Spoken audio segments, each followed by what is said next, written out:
მოგესალმებით, დაგიბრუნდით მეკოს პოდკასტით და ჩვენი ახალი გადაცემა იქნება ტექსტიდან კონტექსტამდე. და რა თქმა უნდა, გადაცემას ვაკეთებთ კეთიანუქიძესთან ერთად და ვიწყებთ უმნიშვნელოვანესი ტექსტით შუშანიკის წამება. დავიწყოთ. მოგესალმებით. შუშანიკის წამება ეს არის პირველი ქართული ლიტერატურული ტექსტი, რომელსაც მუდმივად მოყვება ხოლმე ძალიან ბევრი საინტერესო შეფასება. ადამიანთა კატეგორია არის, რომელიც მიიჩნევს, რომ ეს არის მოძველებული ტექსტი, რომელიც აღარ უნდა ისწავლებოდეს. არის ადამიანთა კატეგორია, რომელიც მას მარტო რელიგიურ ჭრილში განიხილავს და რა ვიცი, 1000 გვარი მithქმა-მოთქმა არსებობს ამ ნაწარმოებთან დაკავშირებით და ეხლა ჩვენ უნდა შევეცადოთ მაქსიმალურად აუხსნათ ჩვენს მაყურებელს რა ღირსება და რა მნიშვნელობა აქვს მას ლიტერატურის თვალსაზრისით. გარდა იმისა, რომ ეს არის შესანიშნავი კულტურული მემკვიდრეობა, რომელიც არც ისე მრავლად არის მით უმეტეს ამ პერიოდში შექმნილი ტექსტებს შორის და ამავე დროს, თანამედროვე გადასახედიდან რას გვაძლევს თითოეული ეს პერსონაჟი და მეხუთე საუკუნეში დაწერილ ტექსტში ლიტერატურული თვალსაზრისით რა ისეთი მნიშვნელოვანი თავისებურებებია, რომელიც ამ ტექსტის სწორედ ლიტერატურულ ღირსებას შეადგენს. ამაზე უნდა გავამახვილოთ ყურადღება. ძალიან ბევრი საქმე გვაქვს ახლა ჩვენ დღეს. პირველ რიგში ალბათ უნდა გავარკვიოთ ვინ არის შუშანიკი, ხო? შუშანიკი, მაგრამ ალბათ კარგი იქნება თუ კონტექსტიდან გადავალთ ტექსტამდე, ჩვენ გადაცემის სათავეში ხო შევატრიალებთ და ვნახავთ საინტერესო ისტორიულ ფაქტებს, რამაც განაპირობა ეს დრამა, რომელიც მე ცურდავის სახლში განვითარდა. ნახეთ, ვახტანგ გორგასალი იყო პატარა, როდესაც დაობლდა და მისი რეგენტი იყო დედა, მაგრამ ქალი მმართველები ყოველთვის მართავდნენ ხოლმე სამეფოს, აუცილებლად რომელიმე ძლიერი ვასალის მხედართმთავრის მეშვეობით. სწორედ ასეთი ძლიერი ვასალი იყო არშუშა პიტიახში. ეს არის პერიოდი, როდესაც ძალიან ესეთი სერიოზული დაპირისპირება მიმდინარეობს საქართველოს, ასევე სომხეთსა და ირანს შორის. ირანის მეფე ამ პერიოდში არის საკმაოდ ძლიერი მეფე ხოსრო და ხოსროსთან დაპირისპირებული ვახტანგი და ამავე დროს რამდენიმე მნიშვნელოვანი ძირითადი საგვარეულო სომხეთის არისტოკრატიიდან.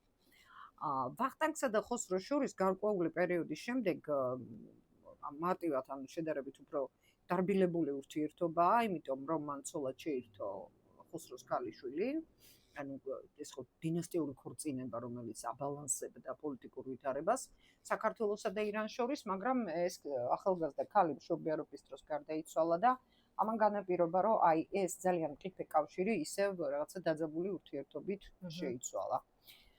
რა თქმა უნდა, არშუშა პიტიახში ამ პერიოდში ჯერ კიდევ ძლიერი ასაკსაც თუ მიაქცევთ ყურადღებას, ახლა ადრე ხდება დაკაცება ამ პერიოდში და ჭარმაგი ასაკის ადამიანია. მაგრამ როგორც ჩანს, ეს ლეონტი მროველთან ის ვახტანგთან ბოლომდე კარგ ურთიერთობას ვერ ინარჩუნებს.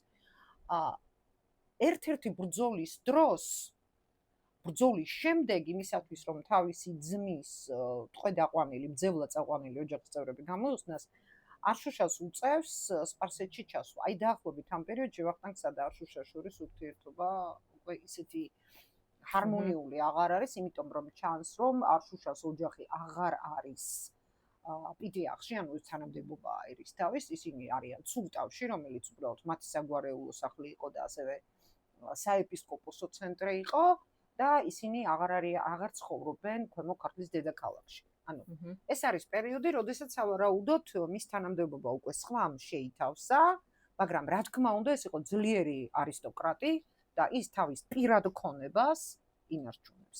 მაგრამ ეხლა ნახეთ, რაზე უნდა გავამახვილოთ აქ ყურადღება. როგორ აღმოჩნდა შუშანიკი არშუშა პიტიახშის ოჯახში? არშუშა პიტიახშის ძმა ჰმაიაკი იყო ქვისლი ვარდენ მამიკონიანის. ანუ მათ ცოლად ყავდათ დები. შუშანიკი, რომელიც იყო ვარდან მამიკონიანის ქალიშვილი, ასე აღმოჩნდა არშუშას სახლში. ვარდანი რა თქმა უნდა ვიცით რომ კვდება, ვარდან მამიკონიანი რომელიც არის ძალიან მნიშვნელოვანი ფიგურა სომხეთის ისტორიაში, მე-19 საუკუნეში დემირჭიანმა რომანიც კი მიუძღვნა მას ვარდანანკი, როგორც მას მოფერებით მოიხსენიებდნენ. მათი ეროვნული სათაყვანებელი გმირი იყო. და აი ესეთი ადამიანის შვილი, უწოლოვანი ბავშვი, თავის ძმის შვილებთან ერთად ჩამოყავს მას ირანიდან. ასე აღმოჩნდა შუშანიკი არშუშა პიტიახშის სახლში. ეხლა რატო ვამახვილებ ამაზე ყურადღებას? იმ შემთხვევაშიც კი, თუ შუშანიკი არ გახდებოდა ვარსკენ პიტიახშის ცოლი. მას დაბადებიდან, ასევე გამომდინარე იქიდან, რომ ის იყო არშუშას გაზრდილი, მას უკვე ჰქონდა განსაკუთრებული პრივილეგიები ოჯახში. ეს არის აქ ძალიან მნიშვნელოვანი, იმიტომ რომ შუშანიკმა ეს პრივილეგიები და ეს სტატუსი დედოფლის მიიღო არა ვარსკენის ცოლობით, რომელიც პიტიახში არ ყოფილა. მე ხდება უკვე პიტიახში, ხო? არამედ მიიღო თავისი დაბადებით. ანუ თუ მაგალითად არშუშა პიტიახს ეყოლებოდა ქალიშვილები და არა ვაჟები, როგორც ყავდა ხო იქ ვარსკენი და ჯოჯიკი. შუშანიკი იქნებოდა მათი და ისინი ჩვეულებრივად ერთად გაიზრდებოდა ის როგორც უფლისწული, როგორც არშუშას ნაშვილები ქალიშვილი და ნუ დაქორწინდებოდა ჩვეულებრივად, მაგრამ ეს სტატუსი მას აუცილებლად ექნებოდა თავისი დაბადებით. ეს არის ძალიან მნიშვნელოვანი, იმიტომ რომ როდესაც შუშანიკის ძლიერებაზე ვლაპარაკობთ, ამ ქალის თავისებურებებზე და მით უმეტეს მე-5 საუკუნის გადასახედიდან აუცილებლად უნდა ვიცოდეთ, რომ ყველა ქალს რა თქმა უნდა არ შეეძლო თავისთვის მიეცა უფლება ყოფილიყო აი ასეთი რიხით, როგორც იყო შუშანიკი. მე ამ რიხზე კიდე გავამახვილებ მე ყურადღებას. შუშანიკი რა თქმა უნდა არის, ეს არის პერიოდი, ვახტანგ გორგასლის პერიოდია, როდესაც ქრისტიანობა უკვე ძალიან ძლიერდება. და უკვე ნელ-ნელა რაღაცნაირად ძალაში შედის. და შუშანიკი, რომელიც ჩვეულებრივი საერო ცხოვრებით ცხოვრობს, მაგრამ როგორც ჩანს, ფარველობს ეკლესიას. თან აუცილებლად უნდა გვახსოვდეს, რომ აქ არის აქცენტი გაკეთებული იმაზე, რომ ერთ-ერთი ვერსიით ის ინარჩუნებს ეკლესიის სომხურ წესს. განსხვავება არის ამ წესებს შორის, ხო? ნუ აღარ გავართულოთ ეს საკითხი. ანუ ფიქრობენ, რომ მას საკმაოდ სერიოზული გავლენები ჰქონდა არა მარტო ყოფაზე ზოგადად, გარკვეულწილად ეკლესიაზეც და გარკვეულწილად თავის ქმარზეც. ვარსკენზეც გარკვეული ტიპის გავლენები ჰქონდა. ესეც ჩანს ტექსტში რაღაცა გარკვეული მინიშნებები ამასთან დაკავშირებით ჩვენ გვაქვს. რაც შეეხება მოვლენებს, რომელიც მე უკვე ტექსტში ვითარდება და ჩვენ ესენი არ ვიცით, ჩვენ შეგვიძლია მხოლოდ და მხოლოდ რაღაცა გარკვეული ესეთი მონახაზის სახით შემორჩენილი ისტორიული წყაროებით ვივარაუდოთ. როგორც ჩანს, ვახტანგის მდგომარეობა ამ პერიოდში არის საკმაოდ მყიფე და როდესაც ტახტზე უკვე ხოსროს შემდეგ ჯდება პეროზ მეორე, აი ამ პერიოდში, როდესაც მიემართება ვარსკენ პიტიახში პეროზის კარზე, ამის მეფობის მერვე წელს როგორც არის ეს ტექსტში ნაჩვენები, ამავე წელს მიდის იქ ვახტანგ გორგასალიც. აი ამ დროს უნდა გადაწყდეს, იმიტომ რომ აქ ჯერ დინასტია მკაფიოდ ჩამოყალიბებული არ არის. აი ის მაგალითად რაც მე ხდება უკვე ბაგრატიონთა დინასტია, რაც უკვე აპრიორი გულისხმობდა იმას, რომ მეფე უნდა ყოფილიყო აუცილებლად და მხოლოდ ბაგრატიონთა გვარის წარმომადგენელი და ანუ იქ რაღაც თავის მემკვიდრეობის წესები არსებობდა. ეს არ არის ჯერ მე-5 საუკუნეა, ეს ის პერიოდი ჯერ კიდევ არ არის, მაგრამ როდესაც ისინი ბრუნდებიან უკან, ვახტანგი მოდის როგორც მეფე, მაგრამ ვარსკენი მოდის როგორც ვასალური სახელმწიფოს ვასალურ სახელმწიფოში სიუზერენის, ანუ ირანის ჯარის მხედართმთავარი. მიუხედავად იმისა, რომ ტექსტში არის ნაჩვენები თითქოს მან თავისი თავი მსხვერპლად გაიღო, შესწირა და აბსოლუტურად არაფერი მიუღია. სინამდვილეში მან ძალიანაც კარგად მიიღო, იმიტომ რომ ის საზღვარში დგება პირდაპირ და მას იქ შემოყვანილი ყავს ირანის ჯარი. ანუ რეალურად ასეთი გადანაწილება ხდება, ანუ ვახტანგმა გაიმყარა პოზიციები, ის ჩამოდის როგორც მეფე, ხოლო ვასალური ჯარის, ხოლო სიუზერენის ჯარის მხედართმთავარი დაპყრობებ ვასალურ, მოდი ასე ვთქვათ, სახელმწიფოში, იმიტომ რომ დაპყრობა არ ხდება, ვასალურ სახელმწიფოში არის ვარსკენი. ანუ ჩვენ შეიძლება ვივარაუდოთ, რომ ვარსკენი რაღაც მომენტში უფრო ძლიერია ვიდრე ვახტანგი. იმიტომ რომ ყველაზე ძლიერი არის ის, ვის ხელში არის ჯარი. მაგრამ საქმე ის არის, რომ ვარსკენს არ უნდა ამ ჯარით манипуლირება. ეს არის უბრალოდ ირანის თვალში მისი უპირატესობა, რომ მან მორჩილება გამოუცხადა ირანს ვახტანგთან მიმართებით, მაგრამ მან ძალიან კარგად იცის, რომ ადგილობრივი არისტოკრატიის თვალში მას აუცილებლად ჭირდება ლეგიტიმაცია იმისათვის, რომ ტახტზე დაჯდეს. ეხლა აი აქ ჩვენ სურათს რო შევხედოთ, ერთი რაღაც უნდა გავიხსენოთ. ნახეთ, ქრისტიანობა ჩვენ მივიღეთ ზოგი ვერსიით 329 წელს, ზოგი ვერსიით 327 წელს, ყველა ისტორიკოს აქვს რაღაცა თავისი არგუმენტი, ხო? ანუ რომელ თარიღს ასახელებს. ფაქტია, რომ ეს ხდება მე-4 საუკუნის 20-იან 30-იან წლებში, აი შუალედში. არ არის ქრისტიანობა აქ ჯერ კიდევ ღრმად ფეხმიკიდებული. ეს არის აქ ძალიან მნიშვნელოვანი. ამიტომ იმ შემთხვევაში თუ კი ვარსკენი შეიცვლიდა რჯულს და ამას ვერ გაიგებდა ვერავინ, ის ამის აფიშირებას არ ცდილობს და გინდაც გაეგო მასას, ხალხის დაბალ ფენას. ამით ბევრი არაფერი შეიცვლებოდა. იმიტომ რომ 150 წელია დაახლოებით გასული, იმიტომ რომ ეს მოვლენები ვითარდება ჩვენ რასაც ხედავთ სადღაც 469 წლიდან 82 წლამდე ამ შუალედში და ქრისტიანობა ფესვ მოკიდებული, რა თქმა უნდა, ჯერ კიდევ ვერ არის.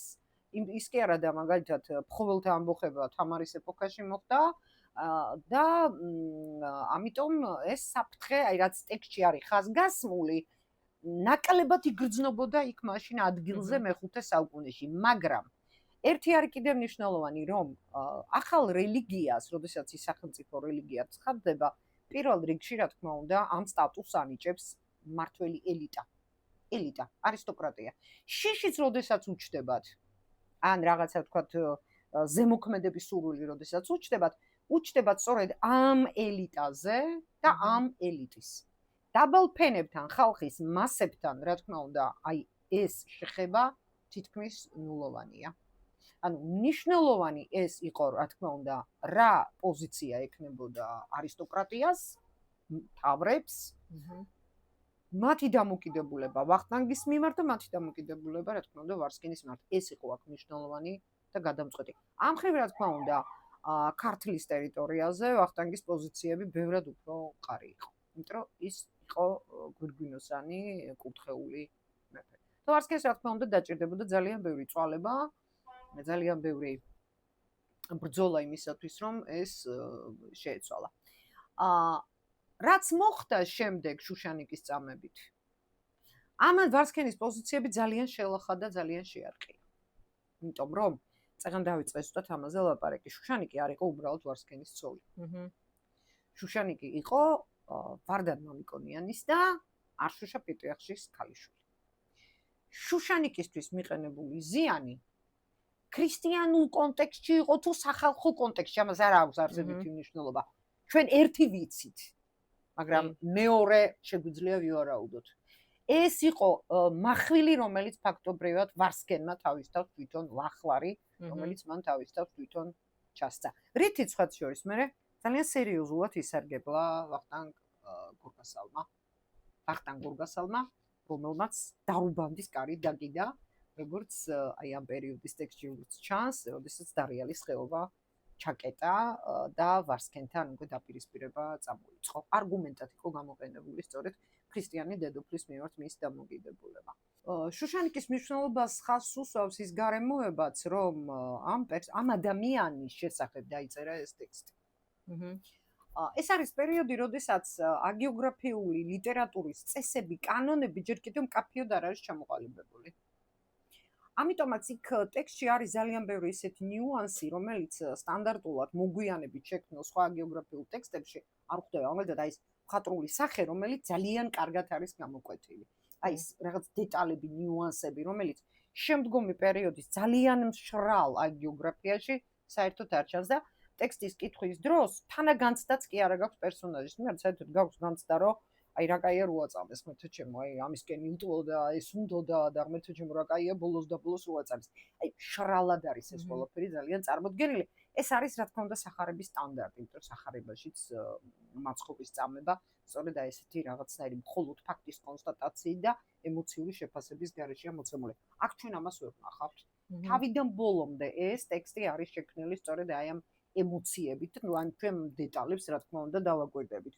მაგრამ თავისთავად რომ ამ ადამიანის შესახებ შეიქმნა ეს ტექსტი, ეს არის უპირობოდ მნიშვნელოვანი და უპირობოდ ხაზს უსვამს შუშანიკის აი ამ ფიგურის მონუმენტურობას, მნიშვნელობას იმ პერიოდში. და რა თქმა უნდა, ქრისტიანობის დამკვიდრებისთვის ჯერ კიდევ მყიფე რელიგიის, ქრისტიანობის დამკვიდრებისთვის ბრძოლას ქართულ საზოგადოებაში, ქართლში.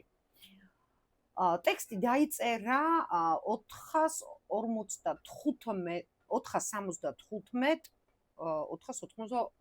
483 484 აი ეს სამ წელს შორის არის ხოლმე სხვაობა, სხვადასხვა წყაროების სხვადასხვა მოცემულობა გვხვდება, მაგრამ აქ ერთიდაიგივე ფაქტი გულისხმება, ეს არის ვარსკენ პიტრიარქის სიკვდილი და პირველ წყარო, რომელიც მერე უკვე რედაქტურირებული სახით გვხვდება ჩვენ ვხედავთ, რომ შუშანიკი ნაწამებია, გარდაცვლილია, მაგრამ ვარსკენ პიტრიარქში ჯერ კიდევ ცოცხალია. წინააღმდეგ შემთხვევაში ამას იაკობი აუცილებლად გვეტყოდა. ანუ პირველი წყარო, რომელიც არის შექმნილი სწორედ აი მე-5 საუკუნეში, აი ამ შუალედში, აი ამ რამდენიმე წელიწადშია დაწერილი, მაგრამ ის ტექსტი, რომელიც ჩვენ გვაქვს, ის ვერსიები, 4 ვერსიაა შემორჩენილი, 2 სომხურენოვანი, 2 ქართულენოვანი, აქედან ერთი სომხური, ერთი ქართული ერთმანეთს გავს და ერთი სომხური, ერთი ქართული ერთმანეთს. გეტყვით მე რაშია განსხვავება. ეს ტექსტი არის უკვე მე-11 საუკუნეში შექმნილი და სავარაუდოდ რაღაცა გარკვეული ცვლილებების შეტანილი უნდა იყოს. პირველ რიგში ის რომ შუშანიკი უკვე წმინდანად არის მოხსენიებული, რაც შედარებით მოგვიან ხდებოდა ხოლმე. მეორე მნიშვნელოვანი დეტალი, ალბათ მნიშვნელობით პირველი დეტალი ეს არის ჰაემეტია უკვე ეს ტექსტი და არა ხანმეტი, ამ დროს მე-8 საუკუნის შემდეგ ხდება უკვე ჰაემეტობის ელემენტების გაჩენა სამწერლობო ენაში და ასევე ერთ საინტერესო ფრაზა, რომელიც ყველამ ძალიან კარგად იცის. ოდეს ყოფილა საქამონდე, თუცა დედათა და მამათა ერთად ეჭმათ პური, რაც ფიქრობენ რომ არის არაბების გავლენით უკვე ჩანაცვლებული და ორიგინალი ფრაზა რა იყო ჩვენ ეს არ ვიცი, დიდი ალბათობით ზიარების, ანუ პურისა და ღვინის გაზიარების სურვილის არ ქონდა შუშანიკის მხრიდან, მაგრამ რა კი არაბების გავლენა უკვე შემდგომ პერიოდში, ყოველ შემთხვევაში იმ დროს, როდესაც ეს მე-11 საუკუნის ვერსიები იქნება ქართულ საზოგადოებაში უკვე ღრმად ფესვებ მოკიდებულია, დიდი ალბათობით ქართული ზოგადად ქრისტიანობის მორალურობისა და ზოროასტრიზმის ამორალურობის ხაზგასმისთვის არის მოცემული. სინამდვილეში, რა თქმა უნდა, ტრაპეზობა, ანუ ეს საკვების მიღება ქალისა და კაცისა ერთად, არც ამ პერიოდის ქრისტიანობაში და არც ზოროასტრიზმში არანაირად არ იკრძალებოდა. ეს უკვე არაბების პერიოდიდან შემოდის. ამიტომ ფიქრობენ, რომ ტექსტი არის რედაქტირებული. ტექსტიდან ამოღებული უნდა იყოს შესავალი ნაწილი, იმიტომ არ შეიძლება რომ იწერებოდეს ამ პერიოდში ქრისტიან მოწამეზე ტექსტი და იქ არ იყოს მიმართვა უფლისადმი, რაღაცა გარკვეული ტიპის პროლოგი, რაღაც შესავალი. როგორც მაგალითად აი აბუთბილელი თავიდან ბოლომდე შემკულია ამ თავისი პროლოგით, ეპილოგით და პოლიჟანრულობასაც ფაქტობრივად ეს განაპირობებს. ამიტომ ფიქრობენ, რომ გადარჩა ის მონაკვეთი სწორედ რომელიც უკვე ეკლესიაში საკითხავ წიგნად იყო შეტანილი.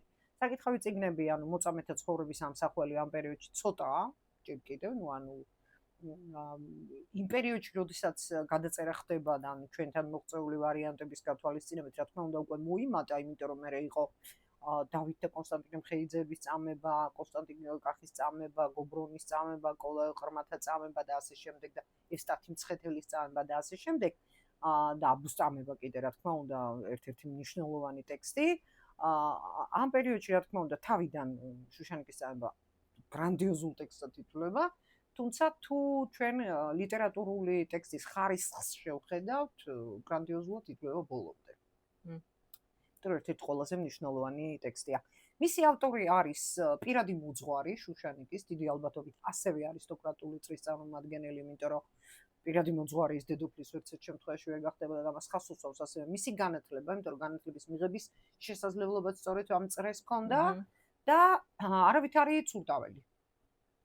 თუმცა მოგვიანებით ილია აბულაძემ, აკადემიკოსმა, საბჭოთა კავშირის პერიოდში, იმისათვის რომ ქრესტომათიაში შეეტანა სასკოლო სასწავლო ტექსტად შეეტანა ეს ნაწარმოები, რითიც ხაზი უნდა გასმულიყო, რომ აი საბჭოთა თანამეგობრობაში ეს იყო ყველაზე ძველი კულტურის ქვეყანა. ასეთი მნიშვნელობა აქვს ამავე დროს ამ ტექსტის პროგრამაში შეტანას.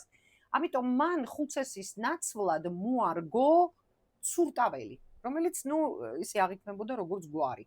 სინამდვილეში გულისხმობოდა ცურტავის ეპისკოპოსი.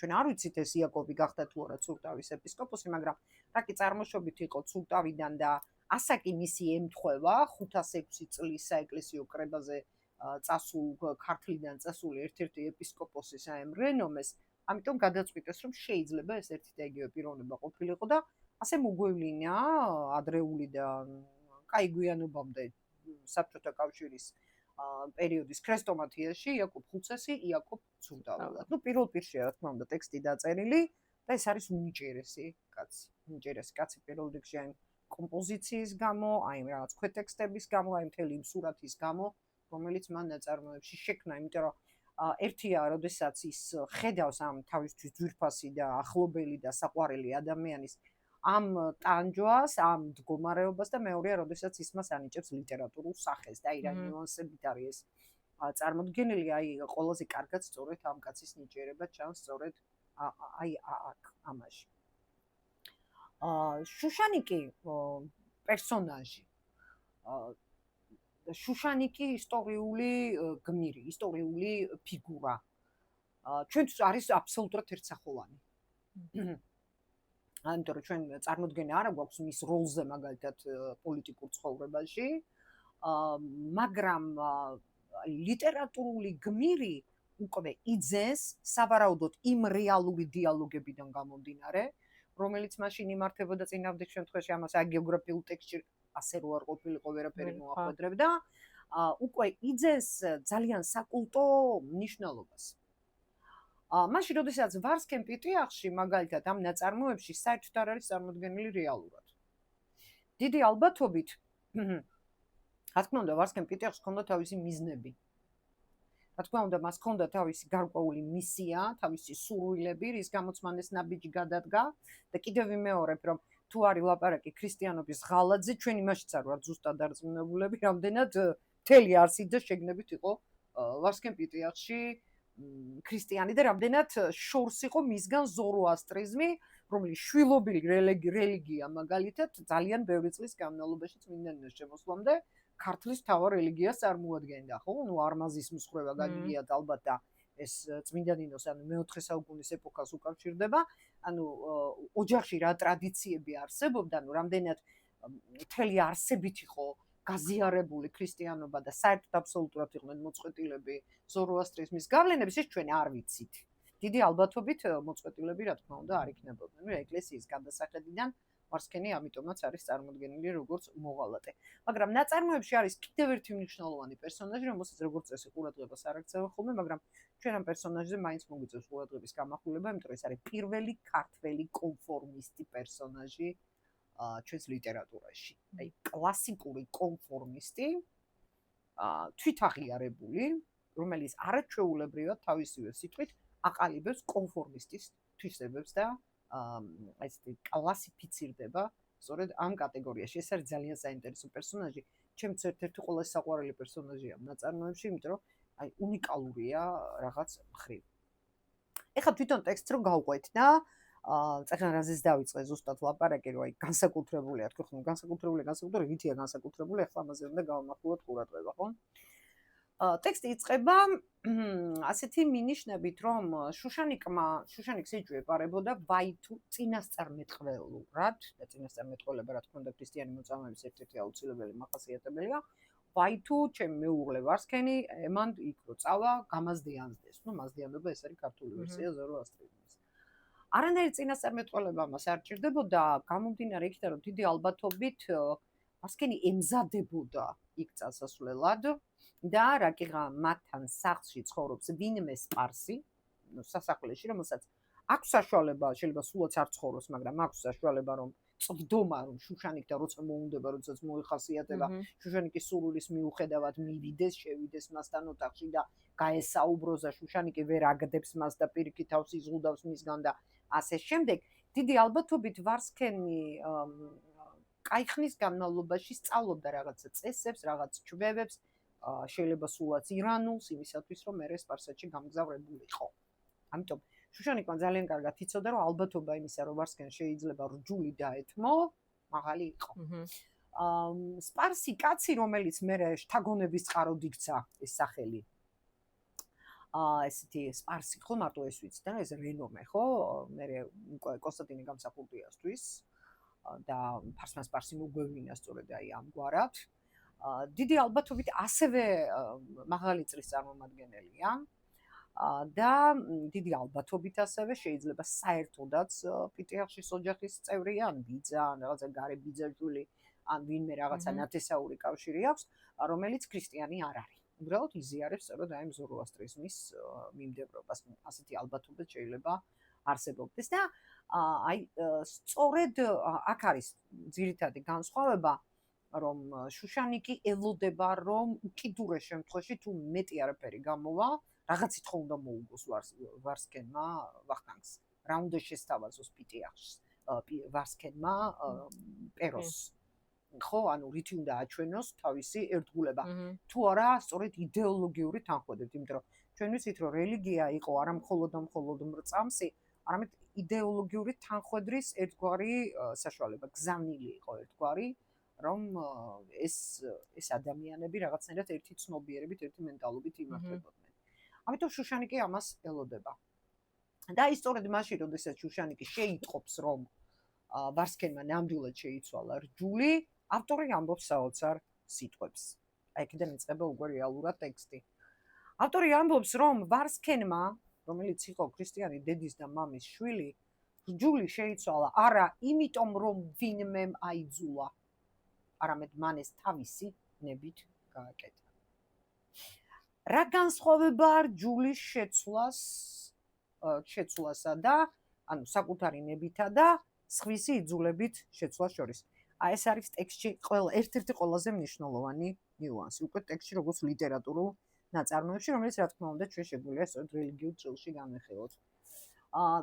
ნახეთ, სულის ფენომენი, რომელიც აქვს ქრისტიანობას, ეს არის ძალიან მნიშვნელოვანი, იმიტომ რომ თვითმკვლელობა ეს არის ცხონებაზე, ანუ ქრისტეს მიერ ბოძებულ, ღმერთის მიერ ბოძებულ სულზე უარის თქმა. ანუ თუ ადამიანი ამბობს ქრისტიანობაზე უარს და ირჩევს ზოროასტრიზმს, ანუ ის უარს ამბობს სულზე. შესაბამისად, ეს განიხილება როგორც თვითმკვლელობის აქტი.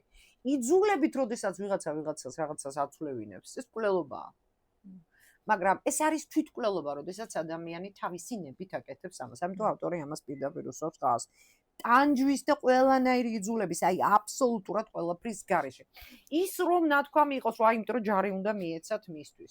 აქ ადრეული პერიოდის ადამიანი გადარჩენისთვის, ბრძოლისთვის მოწოდებული იფიქრებდა, რომ ნუ ამ ადამიანს რაღაცა ანგარება ამოძრავთ. ანგარება შეიძლება დღეს ცუდად გვესმის, მაგრამ ვიღაცისთვის იმ პერიოდში უბრალოდ ამბიციად განიხილებოდა და ნუ რა ეკნა ახლა იმასაც უნდოდა, რომ ყოფილიყო მხედართავარი, ან თავისი მამის მემკვიდრეობა დაებრუნებინა და ასე შემდეგ და ასე შემდეგ. ანუ ეს არ იყო გამოსადები. ამიტომაც ხუცესი ამბობს, რომ მან უბრალოდ თავისი ნებით მიიღო ეს გადაწყვეტილება. აი ესე შეიძულა ქრისტიანობა, ასე ყველაზე რთულ გზაზე წავიდა. კი, ყველაზე რთულ გზაზე წავიდა, ანუ მან მოიკლა თავი. და აი ზუსტად ამ დროს შუშანიკი, რომელიც დავარდა, თავს მიწას უტყავდა და გლოვობდა და გმინავდა, ტირის იმის გამო, რომ ის არის თვითმკვლელის მეუღლე. თვითმკვლელობა კიდე ჩვენ ყველამ ძალიან კარგად ვიცით, რომ არის ყველაზე დიდი ცოდვა ქრისტიანობაში. ამის შემდეგ ის მიდის ეკლესიაში და ნახეთ რას აკეთებს. ამაზე მე მუდმივად არის ხოლმე ლაპარაკი. მე ჩემი ბავშვობიდან მახსოვს, როგორი დედა იყო შუშანიკი. ხო, ნუ ეს ძანაიური თხზულებები, როდესაც იწერებოდა ხოლმე. როგორი დედა იყო შუშანიკი, მინდა გითხრათ გადასარევი და შესანიშნავი. მან წაიყვანა ეკლესიაში თავისი შვილები და უფალს უთხრა, რომ შენ მიხედე, იმიტომ რომ მე ვეღარ მივხედავ. ჩააბარა. ხო, რატო ვერ მიხედავს ის თავის შვილებს? იმიტომ რომ ის არის ცოდვილი. ის არის თვითმკვლელის ცოდვების გამზიარებელი. ამაზე დიდი უბედურება შუშანიკს აღარ შეიძლებოდა რომ დამართნოდა. იმიტომ რომ თვითმკვლელობის ცოდვის გაზიარება ეს იყო ის ვალდებულება, რომელსაც ის ვერსად ვერასდროს ვერ გაექცეოდა. ტექსტში არის გამოყენებული რამდენჯერმე პავლე მოციქულის სიტყვები. საერთოდ, როდესაც რომელიმე სხვა ავტორია ნახსენები ტექსტში, ან რაღაცა მონაკვეთი ნაწარმოებიდან, ამას ჩვენ აუცილებლად განსაკუთრებული ყურადღება უნდა მივაქციოთ. აი, ტექსტში ზოგადად ეს საერთოდ ცალკე ფენომენია, ცალკე მოვლენა და ამაზე ძალიან ბევრი ლაპარაკი შეიძლება, მაგრამ ნებისმიერ შემთხვევაში, ხა ჩვენ აი ამ ვიწრო კონტექსტში რო განვიხილოთ და თქვა ამ ფენომენზე რო თქვა დღეს ლაპარაკისგან თავი შევიკავოთ, უნდა მიუბრუნდეთ პავლე მოციქულის წერილს კორინთელთა მიმართ. სადაც წერია ესეთი რამ.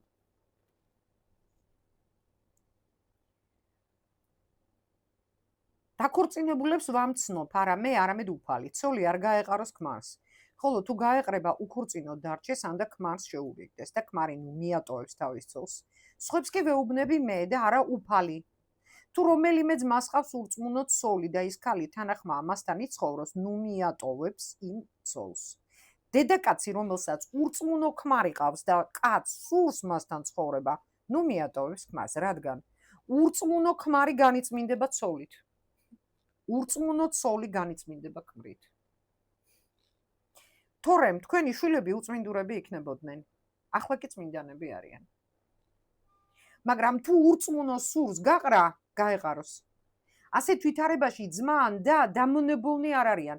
ძმა და დაში იგულისხმება მეუღლები, იმიტომ რომ ქრისტიანობაში ქალი კაცი და ძმა არიან.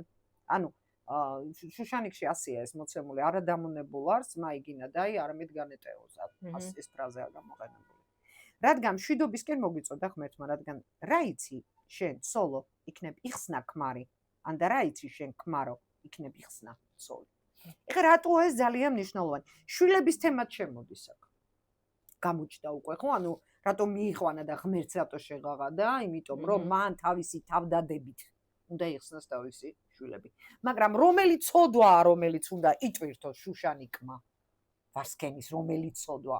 წარმოგიდგენთ მორწმუნე ადამიანი, რომელიც ღვთისმოსაობით ცხოვრობს და უცბად დგება ასეთი საფრთხის წინაშე, რომ მან იძულებით უნდა გაიზიაროს უპატიებელი, მომაკვდინებელი ცოდვა.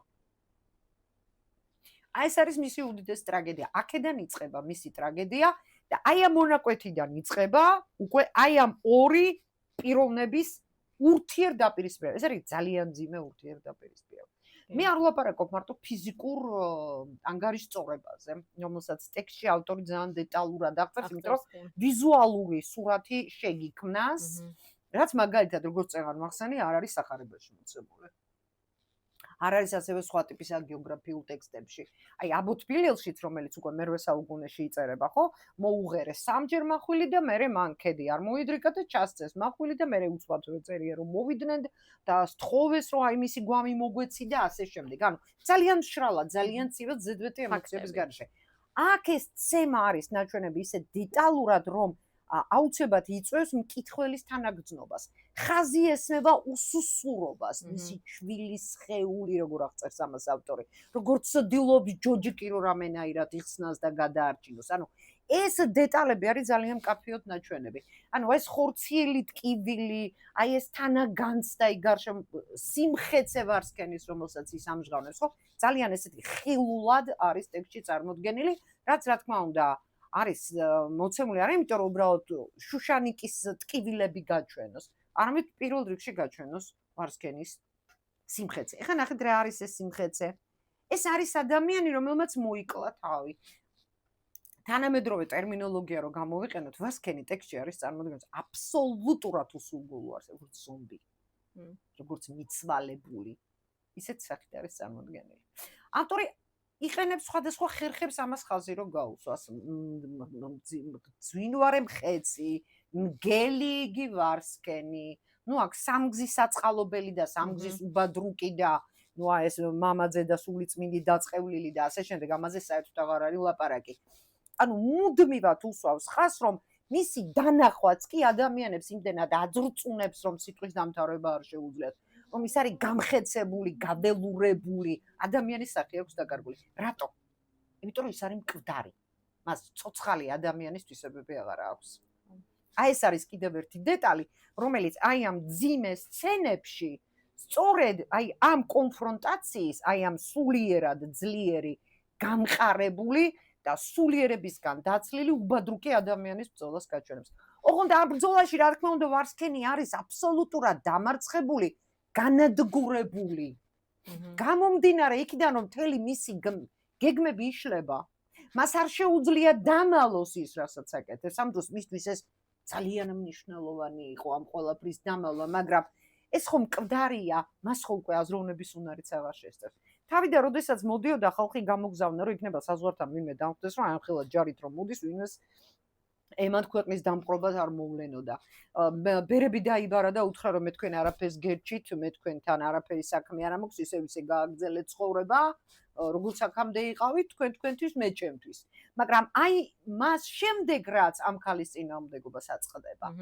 ხო, აბსოლუტურად გავლენიანია ეს ქალი. საქმე ეს არის. აი ამის შემდეგ აბსოლუტურ მხედრად იქცევა და ყველა საშინელი არის ის, რომ აი ეს ბოლო ცემის დროს უკვე ეს მესამე ცემა, რომელიც უკვე ქრისტეს გოლგოთისკენ წაყვანასთან არის შედარებული, იმიტომ რომ ზუსტად ისე უბრუნდება ხალხს და უნდა ნუტირი დანაჯერ ჩემნო და ზმანა ჩემნო, რამე ლოცვაში მომიხსენიეთ, როგორც ეს სახარებაში, როგორც გეოგრაფიულ ტექსტებში ახლა ხშირად ნაჩვენები, რაც დიდი ალბათობით არის სწორედ აი ქრისტეს წამებასთან შედარების მიზნით გაკეთებული. აი ამ სცენაში ვარსქენი უკვე არის უკიდურესად სასოწარკვეთილი, იმიტომ რომ ნახეთ რა მოხდა, როდესაც დარუბანდის კარი ჩაიკეტა, ჰუნების ჯარი, რომელიც შემოდიოდა აი ამ ღია კარში, უკვე თავს დაატყდა ვარსქენის გარნიზონს, რომელიც ამ ბრძოლისთვის მზად იყო და ფაქტობრივად მიწასთან გაასწორა. ანუ ხელშეკრულების მიხედვით ეს გზა უნდა ყოფილიყო გაღებული, ღია უნდა ყოფილიყო. მაგრამ უკვე საქვეყნოდ ცნობილი გახდა შუშანიკის ცემის და შეურაცხყოფის ფაქტი და ამან ვარსქენს დიდი ზიანი მიაყენა. მიუხედავად იმისა, რომ სპარსი მუდმივად დაყვებოდა და ეჩიჩინებოდა ვარსქენს, რომ მას ეს არ გაეკეთებინა. მაგრამ ვარსქენს, რომელიც უკვე როგორც თანამედროვე ტერმინოლოგია რო გამოვიყენოთ, ზომბის სახით არის წარმოდგენილი, რა თქმა უნდა, ამდენი შეგნება არ აქვს. ამავე დროს აქ არის საინტერესო ფაქტი, მისი ირონიული დამოკიდებულება, რასაც ასევე ავტორი ხაზს უსვავს. შუშანიკი ამბობს, რომ მე დავისვენებ, როცა მოვკვდები. ისე უბნება, კი, დაისვენებ, ანუ ხო, განისვენე. ანუ ეს დამცინავი დამოკიდებულება ამ ნატანჯი ქალის მიმართ, რომელიც ასევე ძალიან მნიშვნელოვანია. რა პოზიცია აქვს ამ პერიოდში და შუაში რა როლს თამაშობს ორი საინტერესო ფიგურა, ეს არის სპარსი და ეს არის იაკობ ხუცესი, ესეც გასათვალისწინებელია. ნახეთ, რაღაცა მომენტში შუშანიკი თავს ძალიან დაუცველად და მარტო გრძნობს. მერყეობს. როდესაც მაგალითად აფოცია უბნება, რომ წამოდი სასახლეში პრიტიახში გეძახის და ნუ დაანგრევ შენს ოჯახს, ისე უბნება მე მინდა რომ აქეთ შემოვაბრუნო. აი როგორც აქ არის ურწმუნო სოული, უნდა ცდილობდეს რომ თავისი ქმარი შემოაბრუნოს და შენ მე მეუბნები რომ მას დავუთმო, ამას ეუბნება ეპისკოპოსი. ხო, ნუ ეპისკოპოსი როგორც ჩანს ამ საქმეში საერთოდ გარკვეული არ არის, მაგრამ უკან დაბრუნებული შუშანიკი მაინც თმობს გარკვეულ პოზიციებს, როდესაც აი პურობის დროს ის მაინც სასახლეში მიდის და რამდენჯერმეა ყურადღება გამახვილებული იმაზე, რომ ის თავს გრძნობს მარტო. არ გამოჩნდა არც საერო პირებს შორის, არც სასულიერო პირებს შორის ისეთი ადამიანი, რომელიც გვერდში ამომიდგებოდა და ჩვენ ხო გვიკვირს, ვინ უნდა რომ გვერდში ამოუდგეს? რატომ რითია უკმაყოფილო? სად გვინახავთ ჩვენ ქრისტიანი მოწამეები, რომელიც ღმერთის იმედად მყოფნი კიდევ ვიღაცის მხარდაჭერას ითხოვენ, მაგრამ ამასაც აქვს თავისი მოტივი. ეს მოტივი არის, რა თქმა უნდა, მცხეთა. ამ პერიოდში ჩვენ ვერსად ვერ ხედავთ იაკობ ხუცესს. სად გაქრა იაკობ ხუცესი? რამდენიმე ხანში ჩამოვა, ციხეში შედის, ნახავს შუშანიკს, რომელსაც სახეფლიანად დალეწილი აქვს და ძალიან საინტერესო დიალოგი იმართება მათ შორის. და როდესაც იაკობი მიდის შუშანიკთან, მას მიაქვს პური და ღვინო, რომელიც მას გამოუგზავნეს მცხეთის ეპისკოპოსებმა. ანუ ხა ჩვენ რა უნდა ვიარაუდოთ, რომ ცურტავში არ იყო პური და ღვინო? რა თქმა უნდა იყო. ეს როგორ გაგზავნეს ფოსტით? არა, რა თქმა უნდა. ანუ ნახეთ რა მოხდა. იმ დროს ჩამოდის იაკობი მცხეთაში, აქ ჩამოაქვს ამბავი, რაც დატრიალდა ცურტავის სამეფო კარზე. და აქედან მიაქვს განსამტკიცებლად, სულიერად გამტკიცებისთვის, პური და ღვინო. აქედან უკვე შუშანიკი გრძნობს, რომ ის მარტო აღარ არის. ანუ რა გამოდის? ფაქტობრივად შუშანიკს უკან დახევაც რო შეეძლოს, ის ვერ დაიხევს უკან, იმიტომ რომ ის გრძნობს, რომ ის უკან არის უკვე ეკლესია. იმას უკვე რაღაცნაირად აძლიერებს და ათამამებს ეს მხარდაჭერა, მაგრამ ჩვენ შეიძლება ვივარაუდოთ ადამიანურად, რომ არ ყოფილიყო ეს მხარდაჭერა. შუშანიკი შეიძლება თავისთვის წყნარად, ჩუმად, ყოველგვარი წინააღმდეგობის გარეშე, არანაირი რეზონანსი ამას არ მოყოლოდა. უბრალოდ გაჩუმებულიყო. რისკენაც სხვათა შორის მოუწოდებდა ვარსკენს მისი სპარსი. აი სპარსის როლი აქ არის ძალიან საინტერესო. სპარს თუ დავაკვირდებით, შთაბეჭდილება დაგვრჩება, რომ დედა რა კაი კაცია ეს. სუებნე ვარსკენს არც ემომაქალს. სინამდვილეში ხა შუშანიკის დარდი კი არა აქვს, როდესაც ეუბნება დედათა ბუნება იწრო არს. ის ამბობს ასეთ რაღაცას.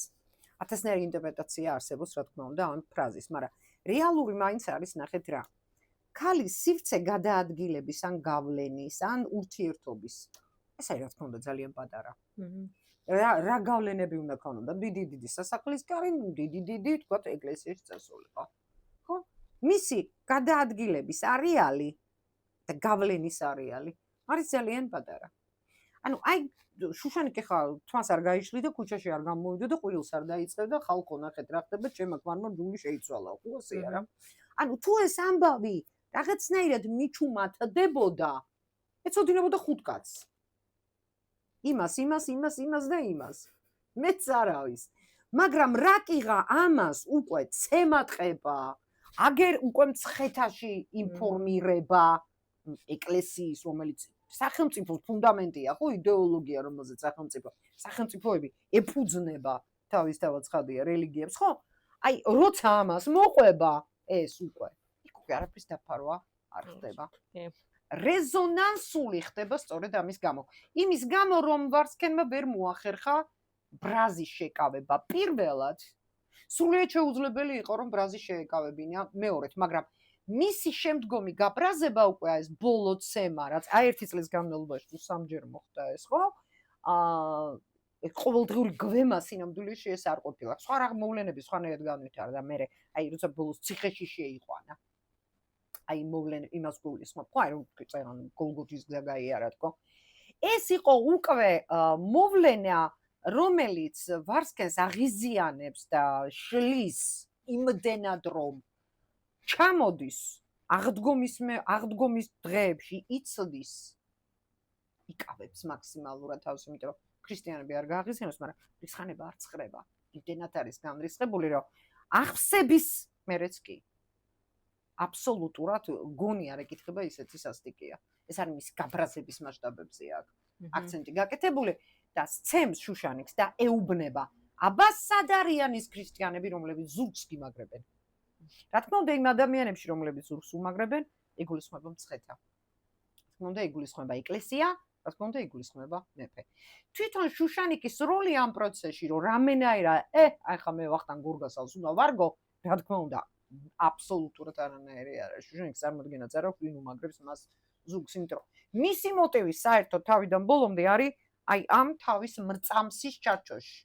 მაგრამ რა თქმა უნდა, ეს არის გამოყენებული როგორც პოლიტიკური ბრძოლის იარაღი. საინტერესო დეტალი კიდევ. გარკვეული პერიოდის შემდეგ, როცა ეს დაპირისპირება მეფესა და პიტრიარხს შორის უკვე ძალაში შედის, ტექსტში აშკარად არის მინიშნება, რომ ვარსკენი ვეღარ აკონტროლებს იმ ციხეს, რომელშიც არის შუშანიკი, იმიტომ რომ მას მისი მოკულა უნდა, მაგრამ ის წვდომა არ აქვს. ბუნებრივია, გვიჩნდება კითხვა რატომ? აი, სწორედ იმიტომ, რომ ის უკვე ჩაკეტილია ჩრდილოეთით, აი, დარუბანდის ტერიტორიაზე, როგორც არის ტექსტში ნაჩვენები და უკვე ცულტავში გამოსეირნების საშუალება არ აქვს. იმიტომ ეს არის დრო, როდესაც მისი კონფლიქტი, რომლის ეპიცენტრში დგას სწორედ შუშანიკი, როგორც საბაბი, უკვე არის მწვავე სტადიაში. მაგრამ რა ხდება ამ დროს, ანუ თვითონ ვარსკენისა და შუშანიკის ეს ტანდემი რა სურათს, რა სახეს იღებს და ეს არის კიდევ ტექსტის ერთ-ერთი ყველაზე მნიშვნელოვანი საგულისხმო, დასაკვირვებელი, ხაზგასასმელი ფაქტი. შუშანიკი ლპება ფაქტობრივად. ანუ ის ჭრილობები, ის წყლულები, რომლებიც მან მიიღო, რა თქმა უნდა, ექვემდებარება განკურნებას, მაგრამ ის კატეგორიულ უარს ამბობს განკურნებას. სრულ ტექსტში მაგალითად იქ შეიძლება ადამიანმა ნახოს ძალიან ისეთ საშინელი სცენები, როდესაც მატლი, რომელიც მის სხეულზე დადის, როგორ აიყვანა მან და როგორ ამბობს, რომ მას ურჩევნია, რომ ეხლა ამ მატლმა შეჭამოს, ვიდრე მაგალითად მარადიულმა მატლმა საიქიოში. ანუ ფაქტობრივად ეს არის ქალი, რომელიც თავიდან ბოლომდე მატლი ეხოება, ანუ ცოცხლად ლუპება. რისი სურათია ეს? რა აქვს აქ ავტორს იაკობ ფულცეს ნაჩვენებს. ზოგადად აი ეს სცენა, აი ამ ორი ადამიანის დაპირისპირება, აი ამ სიფრთხეში რას წარმოადგენს? ნახეთ, ვარსკენი არის მიცვალებული. მოსიარულე მიცვალებული. მაგრამ ჩვენ ვიცით, რომ მამაკაცური საწყისი არის სულიერი საწყისი, ქალური საწყისი არის ხორციელი საწყისი. ანუ ვარსკენის სხეული არის შუშანიკი. ქრისტიანულ კულტურაში ტანდემი ცოლისა და ქმრის სწორედ ამას ნიშნავს, ხო? კაცი არის სული, ქალი არის სხეული. მკვდარი სხეული იხსნება. ვარსკენის მკვდარი სულის ფიზიკური განსხეულება არის შუშანიკის დამპალი სხეული. აი ამას აჩვენებს ის ადამიანებს. ანუ ადამიანებს, რომლებსაც ის წარუდგება, ფაქტობრივად აი ამ თავისი ხრწნით, რომელშიც არის, რა თქმა უნდა, აი სწორედ ეს მონანიების მომენტი, განწმენდა ქმრის თავისი საკუთარი ტანჯვით. სწორედ ამის ჩვენება ცდილობს, რომ ის ვარსკენის ცოდვებისაგან საკუთარი სხეულის ხრწნით, რაც არის ვარსკენის სულის ხრწნის ფაქტობრივი კონსტატაცია, აი ამით განიწმინდება. რეალურად რა გამოდის? რეალურად ჩვენ ვხედავთ, რომ ვარსკენი, ანუ შუშანიკის აი ეს თვითგვემა ფაქტობრივად ვარსკენის სულის ცხონებისთვისაც ხდება. სხვათა შორის მე-20 საუკუნის დასაწყისის პოეტები, მწერლები, მე ვფიქრობ, უფრო კარგად გრძნობდნენ ამ ტექსტს. იმიტომ რომ აი ეს პერსონაჟები, რომლებიც შუშანიკთან ყავდათ შედარებული, ეს ხო მაგალითად მარიტა გიორგი ლეონიძესთან, ეს ხო მაგალითად შორენა კონსტანტინე გამსახურდიასთან, სწორედ ასე იყვნენ წარმოდგენილები, სიყვარულისთვის წამებული ქალები. ჩვენ კაფიოთ არ შეგვიძლია ვთქვათ, რომ შუშანიკი არის ვარსკენის სიყვარულისთვის წამებული, მაგრამ კატეგორიულად ამაზე უარესთმაც არ შეგვიძლია. რა თქმა უნდა, მათ შორის არ არის არანაირი ნდობა, მაგრამ იმავე ქრისტიანულ ჭრილში თუ განვიხილავთ, ის ნაბიჯი, რომელსაც ეს ქალი დგამს, სწორედ ამას გულისხმობს. ძალიან მნიშვნელოვანია კიდევ ერთი ფაქტი. წეგან მე ვამახვილებდი ყურადღებას იმაზე, რომ ძალიან ძლიერი ქალი, ანუ მის წარმომავლობა არის ამის განმაპირობებელი და ასე შემდეგ. ტექსტის შედარებით ბოლო მონაკვეთში, როდესაც ის უკვე სიკვდილის წინა პერიოდში ელაპარაკება თავის მაზლს, რომელთან ერთადაც არის როგორც და გაზრდილი, ანუ ერთად არიან გაზრდილები და ჩვენ ამას დასაწყისში ვილაპარაკებთ, ეუბნება ძალიან საინტერესო რაღაცას. და ეს არის ძალიან მნიშვნელოვანი. განვისაჯენით მე და ვარსკენ პიტრიახში მუნ, სადა იგი არ არის თვალღებაი წინაშე მსაჯულისა, მის მსაჯულთაისა და მეუფისა, მის მეუფეთაისა. სადა არა არს რჩევაი მამაკაცისა და დედაკაცისა. მიწიერ სამყაროში რჩევა მამაკაცისა და დედაკაცისა არის. აგერ წერს ამას შვენივრად და კარგად პავლე მოციქოვი და შუშანიკი მეყვება მის წესს. მაგრამ იმ ქვეყნად ქალსა და კაცს შორის არანაირი განსხვავება არ არის. ანუ ნახეთ რა გამოდის, რომ იდეალურ სამყარო და რა თქმა უნდა სასუფეველი ქრისტიანისთვის იდეალური სამყაროა, იდეალური სამყარო არის ის სამყარო, სადაც ქალს და კაცს თანასწორი სიტყვა ეთქმით. სადაც ისინი არიან თანასწორები. ეს არის მე-5 საუკუნის ძეგლი. ეს ერთი, მეორე. მიაგოს მას უფალმა ვითარ მან. ნახეთ რას ამბობს. უჟამოთ ნაყოფი ჩემი მოისთვალნა და სანთელი ჩემი დაშრიდა და ყვავილი ჩემი დააჭკნო. შვენიერება ეს სიკეთისა ჩემისაი დააბნელა, დიდება ჩემი დაამდაბლა. ანუ ნახეთ რას ამბობს ეს ქალი. ეს ქალი ამბობს, რომ მე მქონდა დიდება, მე მქონდა სილამაზე, მე მქონდა ყველაფერი, რაც მე მომწონდა. არც სილამაზე, არ ჩვენიერება, არც სიყვარული, არც არაფერი ხორციელი, მიწერი, დიდება მით უმეტეს. რა თქმა უნდა, ქრისტიანულ ღირებულებას არ წარმოადგენს. ანუ ეს ქალი ამბობს, რომ ის რაც ჩვეულებრივი ყოფითი, ჩვეულებრივი ქალისთვის, ჩვეულებრივი ადამიანისთვის დამახასიათებელი იყო, ქრისტიანული თვალსაზრისით იქნებოდა თუ არა ქრისტიანული თვალსაზრისით, ჩვეულებრივი ცოცხალი ადამიანისთვის, ქალისთვის. და მე ეს მომწონდა ის ამას ამბობს. მან ეს ყველაფერი წამართვა. აი აქ უკვე ჩვენ ასკეტიზმს შუშანიკისას აბსოლუტურად გამოვრიცხავთ. არანაირი ასკეტიზმი ეს არ არის, როდესაც ის მისწირის იმ თავის ცხოვრებას, რომელიც მას თურმე მოსწონდა. როდესაც ამბობს, რომ ეხლა რომ მატლები დამდის, ვიშ რა კარგია, რა ლამაზი მატლია. ამას ამბობს, იმიტომ რომ ეს მას მიღებული ხვედრი აქვს. მაგრამ სიკვდილის წინ ჩვენ უცებ ვკითხულობთ ამას, აღმოვაჩენთ, რომ თურმე მას თავისი ძველი ცხოვრება მოსწონდა. თურმე ის ცხოვრება, რომელიც მან დათმო არა იმიტომ, რომ მას უბრალოდ ერთი სული ქონდა, როდის ჩავარდებოდა ამ მდგომარეობაში. უბრალოდ მას სხვა გზა არ ქონდა. და სხვა გზა ყოველთვის ექნებოდა მას, რომ არ ყოფილიყო ასე მტკიცედ დარწმუნებული თავის მრწამსში. აი ეგ მივადექით კიდევ ერთ მნიშვნელოვან საკითხს, რომელზეც ასე უნდა გავამახვილოთ ყველება. ხშირად ამბობ ხომ, ნუ ქრისტიანობისთვის წამოდი. მე მესმის ძალიან კარგად, რომ შეიძლება ვიღაცამ რელიგიურ ფანატიზმად მიიჩნიოს და ჩვენი საზოგადოება ამ ბოლო ხანებში მე-5 საუკუნის მოვლენებსაც ისე განიხილავს, როგორც თითქოს გუშინ მეზობელთან რაღაცა კონფლიქტური სიტუაცია, რომელსაც თავის თვალით უყურა, ხო? ნუ აი რაღაც სივრცის განცდა მე ვფიქრობ, რომ შედარებით უფრო მოდუნებულია, ხო? ყველამ ვიცით, რომ ეს ასეა, ხო? განსაკუთრებით მას კულტურაში. მაგრამ სინამდვილეში რა თქმა უნდა, ეს არის მე-5 საუკუნის ტექსტი და ქრისტიანობას აქვს ძალიან დიდი მნიშვნელობა. ნუ ვიღაცისთვის რელიგია შეიძლება იყოს ქრისტიანობა, ვიღაცისთვის შეიძლება ყველაზე დიდი ომები, ყველაზე დიდი ტრაგედიები, ყველაზე დიდი სიკეთეები, რა ვიცი, ყველაფერი ამ ქვეყნას საერთოდ რელიგიების გარშემო ტრიალებდა და რა თქმა უნდა, ადამიანების რწმენა რო არ ყოფილიყო, არანაირი რელიგია ფესს ვერსად ვერ მოიკიდებდა, მაგრამ მოდი შევხედოთ ამას არა რელიგიურ ჭრილში, არამედ მრწამსის ჭრილში. ანუ ეს არის ქალი, რომელსაც თავდადება შეუძლია. აი ესე შევხედოთ ამას. ეს არის ადამიანი, რომელსაც შეუძლია რისიც წამს იმისთვის თავი გაწიროს. ადამიანებს წამთ თავისუფლების. ადამიანებს წამთ თავიანთი ქვეყნის. ანუ ჩვენ ფანატიზმად შეგვიძლია გავიგოთ და წარმოვიდგინოთ მაშინ ქვეყნისთვის თავდადებაც. არა, ვისაც რას წამს, მისთვის თუ შეუძლია თავი გაწიროს.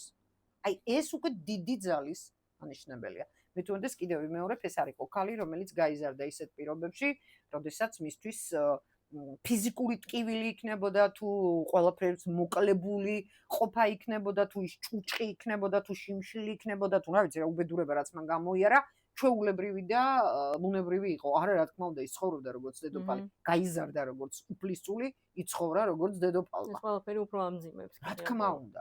აი ეს ყველაფერი უფრო მეტად ამძიმებს, მაგრამ კიდევ უფრო საინტერესო წარმოგვიდგენს ამ ქალს მის ძლიერ ნებელობას. და მტკიცე გადაწყვეტილებას, რომ მან ყველაფერი უარყო, არა იმიტომ რომ ის ყველაფერი ზულდა. არამედ იმ ყველაფრის სიხმარულის მიუხედავად. ხდები ხო, აბსოლუტურად განსხვავებული მოცემულობა.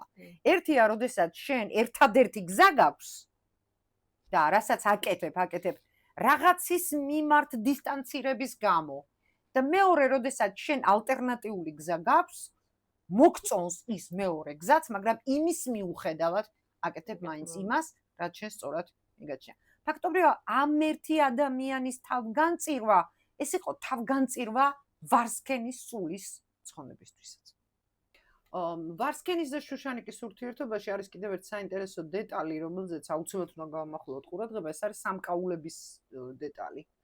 რა ვიცი, ათასნაირ ინტერპრეტაციას უკეთებენ ხოლმე ამ სამკაულებს, იქამდეც რომ წუწურაქია ვარსქენი და უნდა რომ თავის ძოლს მძივები და ბროშკები წაართვას, მაგრამ სინამდვილეში აქ ძალიან მნიშვნელოვანი აზრია ჩადებული. სამკაული როგორც თავისთავად ფენომენი ძალიან ძველი წარმოშობის არის. ანუ სამკაული, რომელსაც ქმარი აძლევს თავის ძოლს. აი, უძველესი დროიდან მოყოლებული, შუა ცეცხლი რო არსებობდა ჯერ კიდევ, როდესაც კაცი სანადიროდ მიდიოდა, საბრძოლოდ მიდიოდა, როდესაც წელზე შემოტყმულ, ან კისერზე ჩამოკიდებულ, ან ხელებზე დახვეულ, თოკებზე ასხმულ მონეტებს, რომელსაც ჯერ მონეტის სახე არ ქონდა, ანუ ხან რკინის რგოლები იყო, ანუ ათასნაირი ფორმა ქონდა, ხო? როდესაც ის ტოვებდა, რათა თქვათ, ქალს ან ქალებს მისი შვილების გაზრდის საშუალება ჰქონდათ. ანუ ფაქტობრივად ეს იყო ყველაზე სანდო ადამიანი, რომელსაც უტოვებდნენ იმას, რაც საერთოდ ცხოვრების განმავლობაში ჰქონდათ შეძენილი.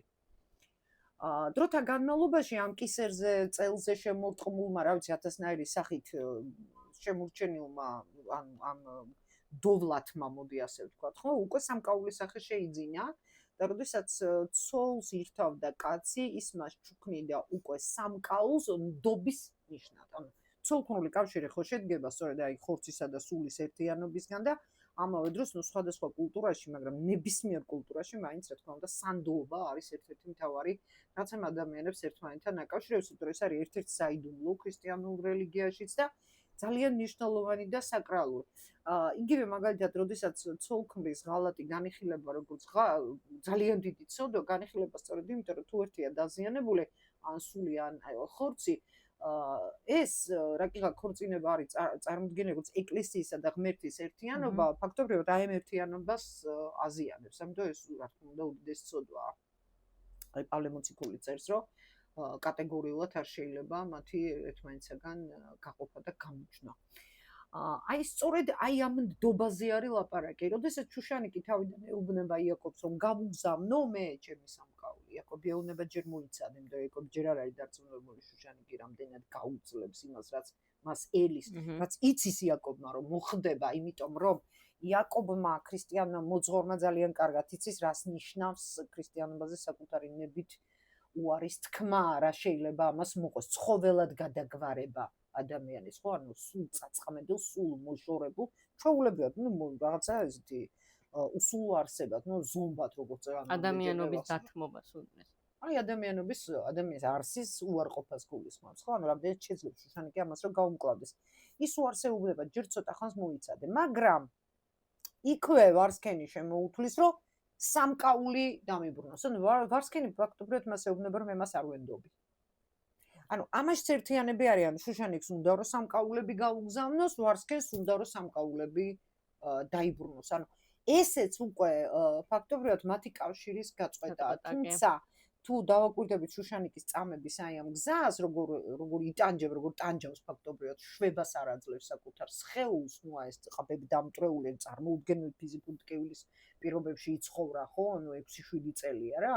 ამის შემდეგ ნებისმიერ შემთხვევაში მათი კავშირის გაწყვეტა სამკაულების მიღმა არის სრულიად შეუძლებელი, მაშ რატო შემოიტანა ეს ავტორმა.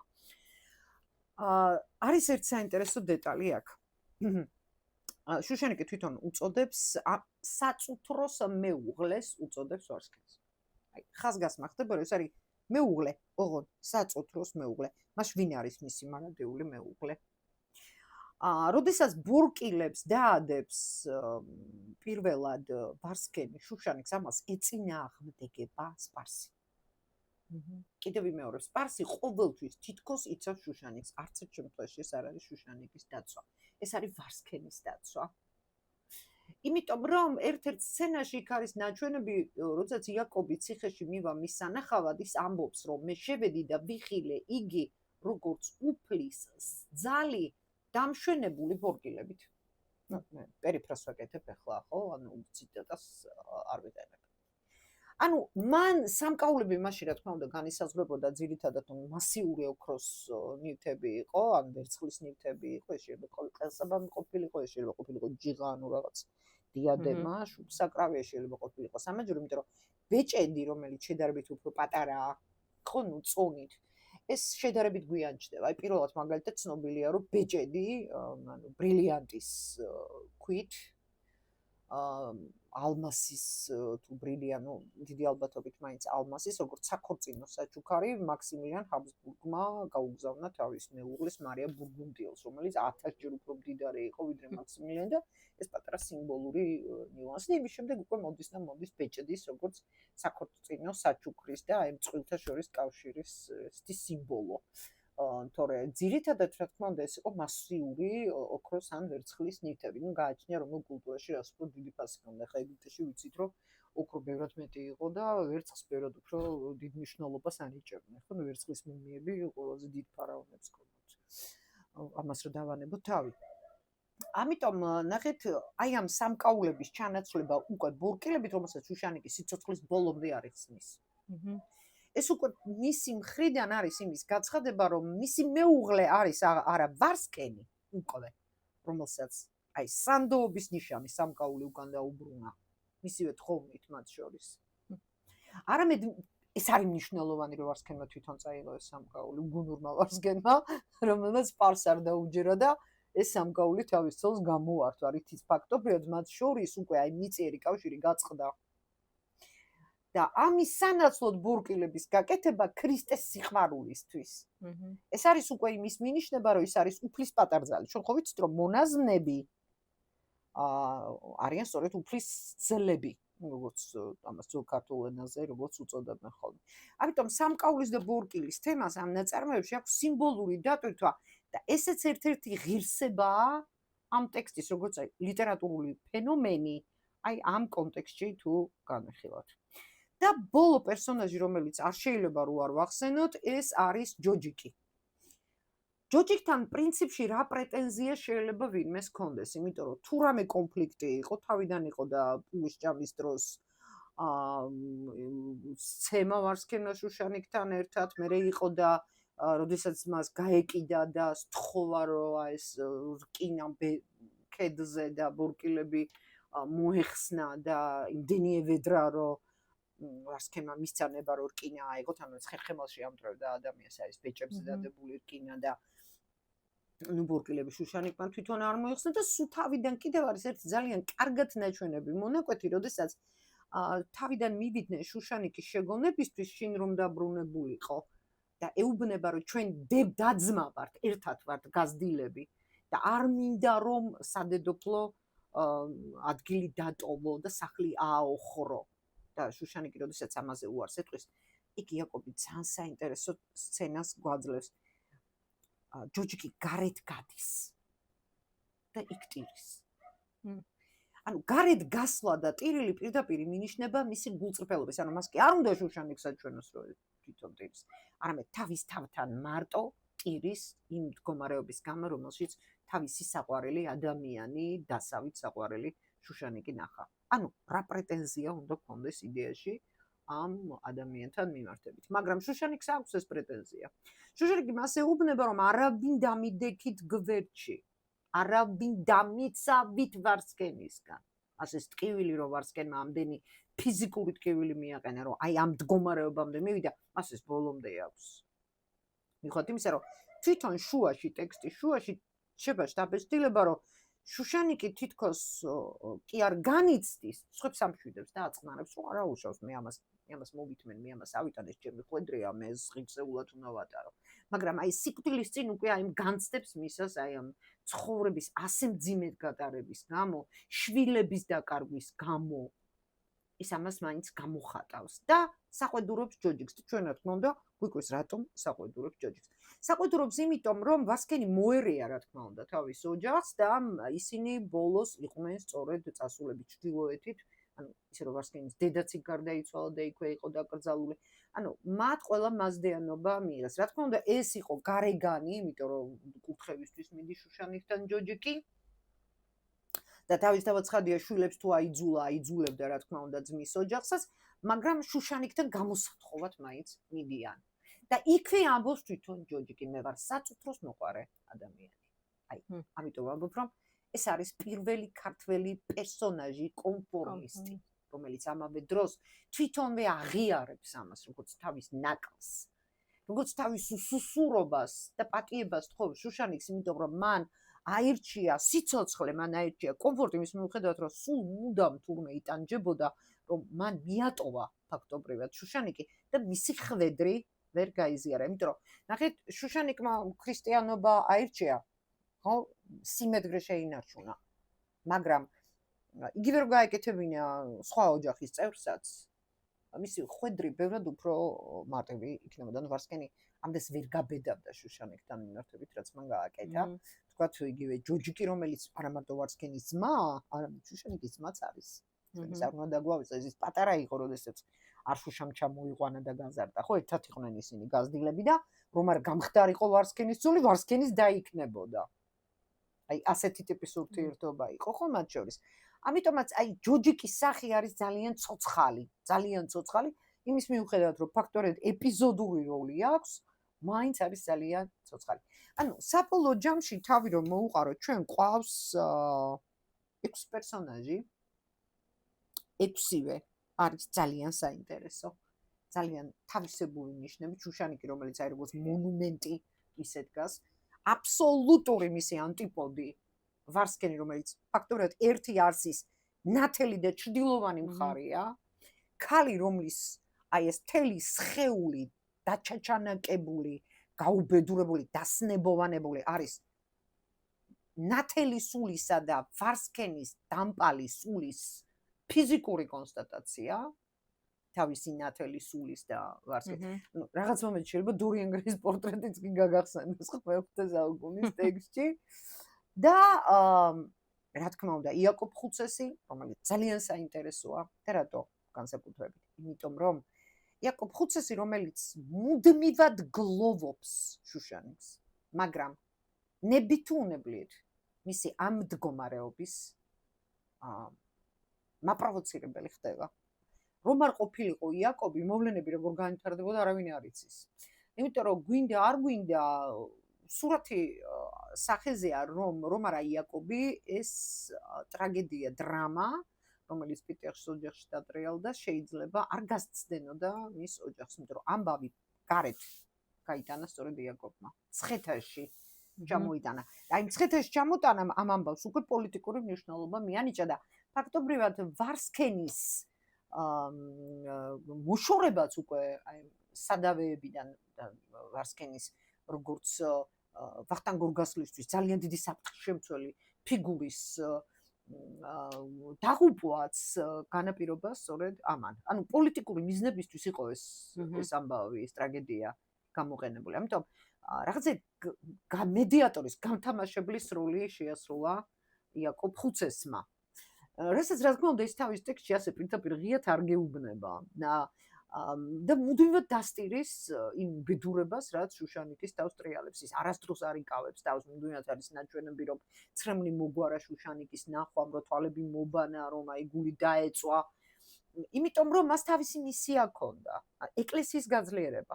მისთვის ეს ყველაზე უფრო მნიშვნელოვანი იყო და ტექსტში ხედავთ, რომ ის ძალიან კარგად აცნობიერებს, რომ შუშანიკი, რომელიც როგორც მსხვერპლი ისე ეწირება ამას, ეკლესიის გაძლიერებას, ხო? და რა თქმა უნდა, ეს როგორც პოლიტიკური მიზნებისთვის ასევე ამ ნიშნითაც არის გამოყენებული, ჩვეულებრივი მსხვერპლია. უბრალოდ არის მსხვერპლი თავისი რწმენის და თუ ძალიან ესეთი სენტიმენტალურად არ გამომივა, თავისი ერთგულების ამავე დროს, თავისი ცოლქმრული მოვალეობის ერთგულების, თავისი მისიის გაცნობიერების, ანუ იმის მიმართ, რისიც მას ჯერა და ისიც მას წავს. აი, მასშტაბები რო გავაფართოვო და თქვა რელიგიურ კონტექსტში რო არ ჩავკეტოთ ეს პერსონაჟი, იმიტომ რომ ყველა პერსონაჟს, ყველა ეპოქაში აქვს თავისი რაღაც გარკვეული სივრცე. მაგრამ ამ ყველა მოვლენას, დიდ მოვლენას, იქნება ეს ერთგულება, იქნება ეს თავგანწირვა, თუ რაც გინდა იყოს, ყველაფერს აქვს წინ რაღაც საერთო, რომელიც შეიძლება სხვადასხვა ეპოქაში, სხვადასხვა ადამიანს ჰქონდეს. ეს არის ნებელობა, ეს არის იმის ერთგულება, რის ადამიანს ჯერა და რისიც წავს. ამიტომ კატეგორიულად ვეწინააღმდეგები იმ მოსაზრებას, როდესაც ამბობენ, რომ შუშანიკი არის ფანატიკოსი. ან მაშინ ასეთ შემთხვევაში გამოდის, რომ ნებისმიერი ადამიანი, რომელიც ეწირება სიყვარულს, ადამიანი, რომელიც ეწირება სამშობლოს, ადამიანი, რომელიც ეწირება რაიმე ნათელს, დიაც, კეთილშობილს, გამოდის, რომ ისინი ყველანი არიან ფანატიკოსები. არ არის აქ თავარი რას ეწირება ადამიანი. თავარია ის უნარი, რომელიც მას აძლევს ძალას, რომ რაღაცას შეეწიროს და ვის როგორ ჯერა, სამყაროს მიერ, ღმერთის მიერ, რა ვიცი, განგების მიერ მინიჭებულ თავის ერთადერთ ძვირფას სიცოცხლეს სწირავს იმას, რისიც მას ჯერა, იდეას, თავისუფლებას. ეს ძალა რო არ არსებობდეს ადამიანში, რა თქმა უნდა, არ იარსებებდა აბსოლუტურად არანაირი პროგრესი სამყაროში. იმიტომ რომ ხო ჯორდანო ბრუნოდან დაწყებული, არ ვიცი, ვინ შეიძლება ვთქვათ, ხო, იგივე მარი კიურით დამთავრებული, რომელიც მაგალითად აი თავის ცდებს შეეწირა რა. ანუ ნებისმიერი ადამიანი, რომელიც თავის საქმეს, ან თავის მისიას, თავის მოვალეობას სრულად პირწმინდად იაზრებს და მას უთმობს თელ თავის არსებას. მასე მივდივართ წინ ფაქტობრივად. ხო, ფაქტობრივად ესენი არიან სამყაროს ნაღები, საუკეთესო ადამიანები. და აი ამ ჭრილში თუ განვიხილავთ ამ პერსონაჟს, ეს არის მარადიული პერსონაჟი, ერთ-ერთი ყველაზე მნიშვნელოვანი პერსონაჟი. ერთ-ერთი ყველაზე მნიშვნელოვანი არის აი ამ სურათის ჩვენება. როგორ შეიძლება რომ ერთი ადამიანის სულიერი ხწნა ფიზიკურად გამოსახოს მეორე. წარმოუდგენელი რაღაცაა ეს და მე-5 საუკუნის ტექსტში გვაქვს. ამავე დროს გვაჩვენოს იმ ადამიანის გულწრფელი გლოვა, რომელიც არის მაპროვოცირებელი ამ ყველაფერს. პერსონაჟი, რომელიც არის პირველი ქართული კონფორმიზმის გამოვლინება, ხო, ქართულ ლიტერატურაში პირველი ქართველი კონფორმისტი. ფაქტობრივად იქვე აღიარებს ყველაფერს. კი, იქვე აღიარებს ყველაფერს. აი ეს ძალიან ფაქიზი ადამიანია ამავე დროს. სპარსი, რომელიც მუდმივად ხედავ, რომ თითქოს ეფარება შუშანიკს, მაგრამ სინამდვილეში იცავს ვარსკენს ყოველ ჯერზე, ყოველთვის. ანუ აი ეს ორმაგი თამაში, რომელიც აქ არის ნაჩვენები. იმდენი ნიუანსი ამ არც თუ დიდ ტექსტში, იმდენი რაღაცა წვრილმანი თავისებურებაა ამ ტექსტში, რომ რა ვიცი, ხა მე არ მგონია რომ ჩვენს ფორმატი აი ყველა დეტალს რომ გავყვეთ ტექსტში, თქვა ფანტასტიკურ დიალოგს, როდესაც ნახავს წამოვა, როდესაც შეიტყობს დედოფლის სასახლიდან წასვლას იაკობი და როდესაც აფოც დატოვებს და უცბად თავისი ჯორით გამოეშურება დედოფლისკენ და თუმცა მან უკვე იცის რა უნდა მოხდეს. და ის დიალოგი, რომელიც იქ არის ნაჩვენები, საოცარი, ძალიან ცოცხალი დიალოგია, იმიტომ რომ ისეთ შთაბეჭდილება გრჩება, რომ თითქოს მათ არ ესმით ერთმანეთის, ისე ცოცხლად არის ეს გადმოცემული. ანუ შენ ის მოგანიჭებს ძალიან დიდ კილს. რისთვის მეუბნები ამას? ეკითხება შუშანიკი. და კი არ უხსნის რისთვის ეკითხება. თითქოს კითხვაზე პასუხს გამოტოვებს და შეუტრიალდება და ეუბნება, შენ მზად ხარ ამ ყველაფრისთვის? ანუ გააცნობიერე რა შეიძლება შეგემთხვეს. პასუხი კი არ გასცა რა შეიძლება მოხდეს.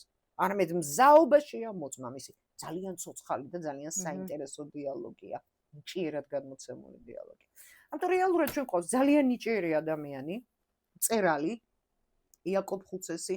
რა თქმა უნდა, ჩვენ ამ ტექსტში ვხედავთ იმ ეპოქაში ძალიან მყიფე, ჯერ კიდევ ძალიან სუსტი, ჯერ კიდევ აღმავლობის გზაზე დგომი ქრისტიანული რელიგიის ფესვების გაღრმავების ცდელობას, რომელშიც ძალიან მნიშვნელოვანი როლი ითამაშა შუშანიკმა, იმიტომ რომ როგორც ვარდანის ქალიშვილი, სახალხო გმირის, როგორც არშუშას ქალიშვილი, ყველასთვის ძალიან ძვირფასი და საყვარელი იყო ამავე დროს თავისი პირადი ღირსებებითაც, როგორც ეს ტექსტში ჩანს, როდესაც სასახლეში კიდაც მოკლან შუშანიკის გამო მე რა მოხდა. ყველასთვის დედასავით იყო ჩვენთვის, როდესაც მის ამ ღირსებასაც უსვამენ ხას და ამავე დროს ჩვენ ვხედავთ, რა თქმა უნდა, მრავალფეროვან პალიტრას, არც თუ დიდ ტექსტში პერსონაჟებისას, რომლებიც მე ვფიქრობ, რომ აი თვითონ კატეგორია ამ პერსონაჟების, მათი სახეების განვითარების თავისებურება ნებისმიერ ტექსტს ძალიან ბევრ სიკეთეს მოუტანდა. ასე რომ ეს არის უკვდავი ტექსტი. ჟანრი, რა თქმა უნდა, არის აგიოგრაფია და თავისთავად ცხადია ამ ჟანრის ტექსტები იქნებოდა, მაგრამ ბევრად შორდება ის მხოლოდ აგიოგრაფიის მასშტაბებს, არის კაფეოთ აგიოგრაფიული ტექსტები, რომლებიც არის ქართულ ლიტერატურას გვაქვს ჩვენ ქართულ ლიტერატურაში.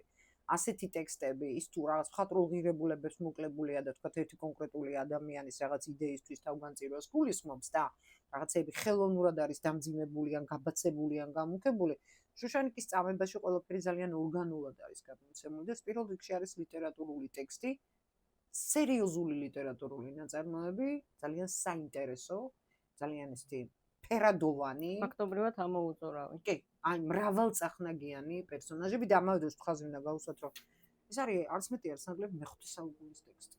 მე-5 საუკუნის ტექსტი, რომელიც თავისი აი ეფექტით, თავისი აი რაღაც სიღრმეებით და თავისი სიმბოლიკით ძალიან საინტერესოა მე-5 საუკუნის გადასახედიდან. დღევანდელი გადასახედიდანაც კი თუ განვიხილავთ ამას როგორც მე-5 საუკუნის ტექსტს.